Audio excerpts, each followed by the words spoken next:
Good morning, RecycleMania team. It's April 30th, Tuesday. I think we're going to talk today at 1 o'clock Pacific time, 4 o'clock Eastern. But I'm going to show you a little bit about our food service organics. Just want to show you what's going on the plant. Everybody's out on service routes this morning, and we already have cardboard crews. This is from our Grant locations, our 64-gallon waste and recycling stations, or recycling stations that are located next to trash chutes in all of our low-rise residential facilities. They're about 5 stories or less. Daily cardboard, before it's over, that'll be floor to ceiling. And we've got teams out there addressing cardboard and office paper collection. Anyhow, just showing you a little bit around our plant here on a Tuesday morning, April 30th. I'm going to be taking you guys to some food service organic spots and some residential organics collection. Show you what's going on a little bit, but we're busy bees around here. Everybody's in the field doing their daily non-negotiable service, and they'll be doing some recycling service also along with that variety of non-street legal trailers. And our 72 volt vehicles can tow 11,000 pounds. So we can pull these trainable containers 8 deep, and we repair them ourselves and paint them and keep everything sano around here. Hey, good morning. Good to see you, Kyle. Kyle's from Central Plant, part of the FM team. Okay, let's hit the field and look at some organics. RecycleMania team. Welcome to one of 2 of our primary food service locations. This is the Malone loading dock, which services the Malone kitchen, which services the lair.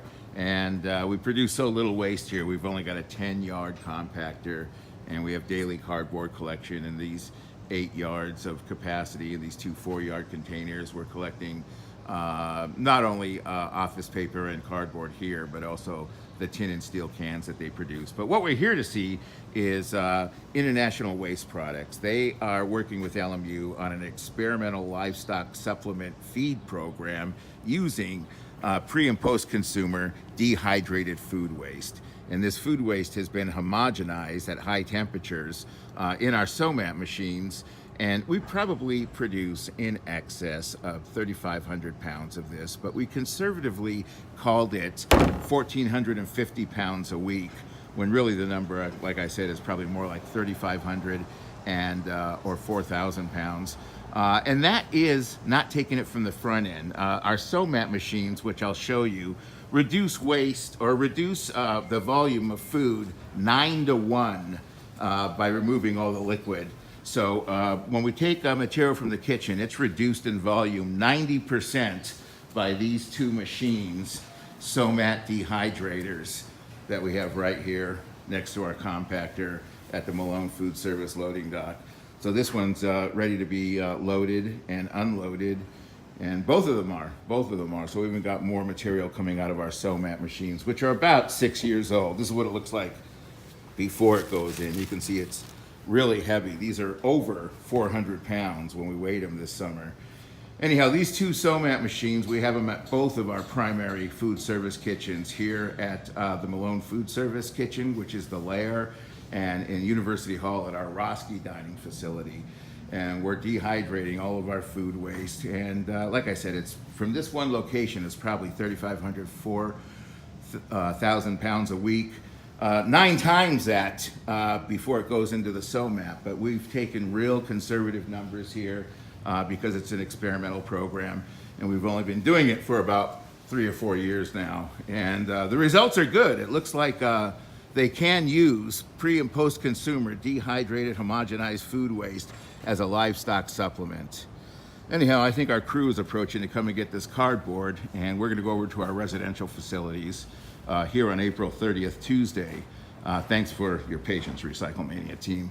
I'll show you something else real quick. Hey, RecycleMania team. We're in our South Housing Complex, and I'm trying to be a little quiet because it's early.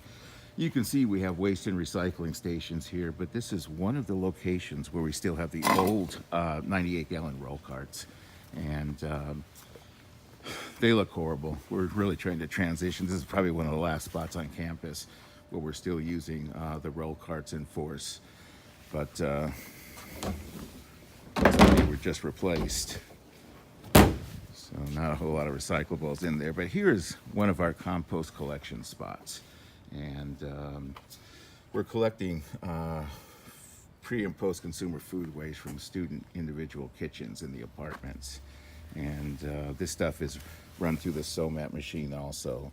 And we have compostable bowls and flatware, and do a pretty good job at collecting all that. That's kind of a cool pedestal stand that we designed that's been working out well around campus.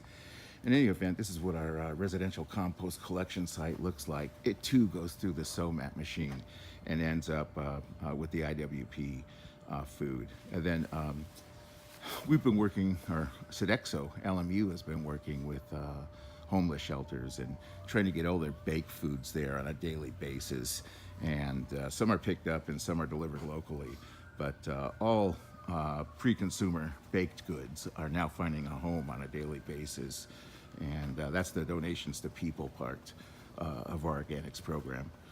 Okay, I hope this answers some questions about our organics, and I can also share information about IWP, International Waste Products, who is conducting that livestock feed supplement with dehydrated pre- and post-consumer food waste. RecycleMania team, this is our Hannon Apartments, and I'm going to head back to the plant. But thanks for taking a quick walk with me this morning and talking organics. Hope you guys have a great day.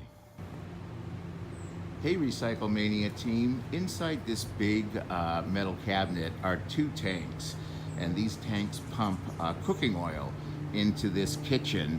I should have showed you the one at the lair. All of our kitchens, and this is not a big kitchen, this is a small one.